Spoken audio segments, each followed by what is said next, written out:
جی بابا، دوسرا سوال ہے، یہ صبا خان ہے، کہتی ہیں السلام علیکم، مجھے آپ سے کچھ پوچھنا ہے، کیا طارق جمیل صاحب نکاح پڑھا سکتے ہیں؟ اگر پڑھاتے ہیں تو وہ کتنا ہدیہ لیتے ہیں؟ پلیز اگر ہو سکے تو اس کی تفصیل فراہم کر دیں۔ ایک عام سوال ہے بابا جو لوگ کرتے ہیں، تو آج آپ اس کی خود وضاحت کر دیں کہ آپ۔ میں نکاح پہلے پڑھاتا تھا، لیکن جب سے سر درد ہوا ہے تو میں بہت مجبور ہو کر، اس لیے میں اس سے اوائڈ ہی کرتا ہوں، اور ہدیہ اللہ سے مانگا ہوا ہے، میں لوگوں سے کوئی پیسے نہیں لیتا۔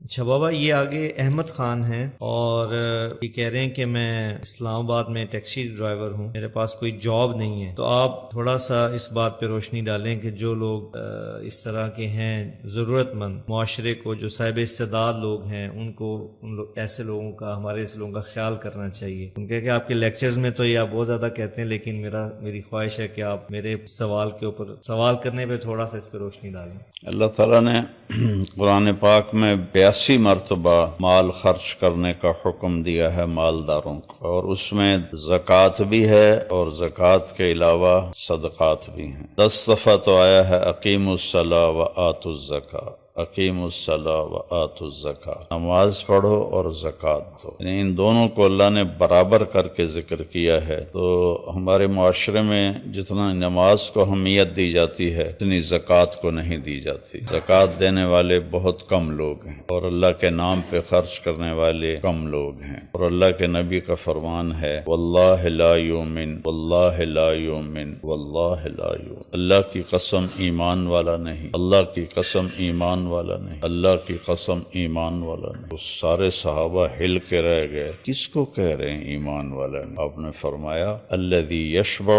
وجارہ جائع، جو خود تو پیٹ بھر کے کھانا کھائے اور اس کا پڑوسی بھوکا سوئے تو یہ ایمان والا نہیں۔ اتنی تاکید فرمائی آپ نے مال کے خرچ کرنے کی ضرورت مندوں کے لیے، اور خاص طور پر لا یسألون الناس الحافا، وہ سفید پوش لوگ جو ہاتھ نہیں پھیلا سکتے، جو مانگ نہیں سکتے، لیکن وہ ضرورت مند ہوتے ہیں، وہ سب سے زیادہ زکوٰۃ کے مستحق ہوتے ہیں۔ اور زکوٰۃ دینے والا سخی نہیں کہلاتا، سخی وہ ہوتا ہے جو زکوٰۃ سے اوپر دے، 2.5% تو فرض ہے دینا ہے، لیکن اس سے اوپر جب وہ دیتا ہے پھر وہ اللہ کے بارگاہ میں سخی کہلاتا ہے۔ اور آپ نے فرمایا سخی اللہ کے قریب ہوتا ہے، لوگوں کے قریب ہوتا ہے، جنت کے قریب ہوتا ہے، دوزخ سے دور ہوتا ہے۔ اور جو کنجوس ہے، بخیل ہے، وہ اللہ سے دور ہوتا ہے، لوگوں سے دور ہوتا ہے، جنت سے دور ہوتا ہے، جہنم کے قریب ہوتا ہے۔ تو اللہ تعالیٰ سخی سے دوستی توڑتا نہیں، چاہے وہ